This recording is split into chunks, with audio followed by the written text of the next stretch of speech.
there is always the question whether to have a business plan or not to have a business plan. On one hand, people say, well, just go into business, figure things out as you go, which to some degree I agree with, because I also say that it is much better to start a business when you jump into the deep end and then figure a way out.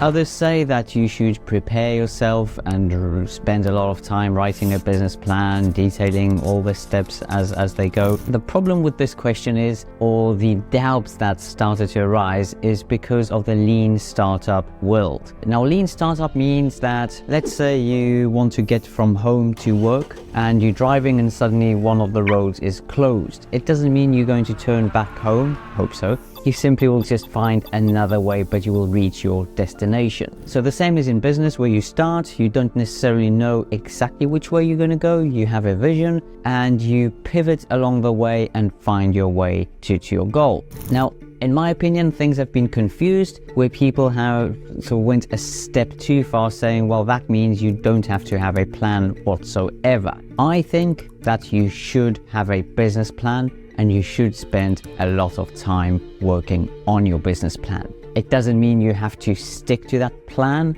exactly as planned before. You sort of have an idea of where you want to be and how you're going to get there, but be prepared for detours. Now, even on my example, I wrote my business plan over a period of 9 months before I started the business, and I think that I wouldn't be successful if I hadn't spent so much time working on my business plan.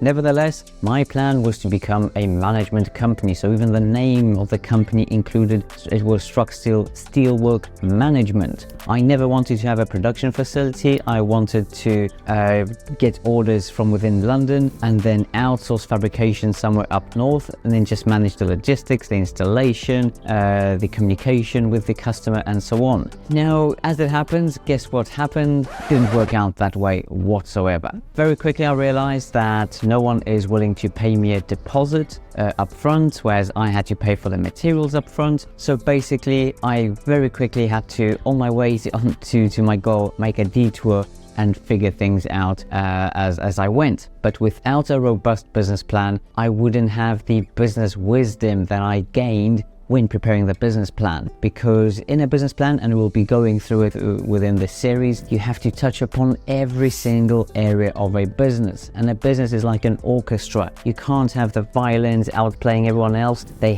have to play together in harmony. And the same is in business. The areas like sales, finance, marketing, processes, the product or service itself. There's so many things that need to work together in harmony. So answering the question, yes, you do need a business plan, and the more detailed and the more focus you give to that business plan, the higher the chances of you being successful. So in the next episodes, we'll talk about how to prepare yourself to start a business.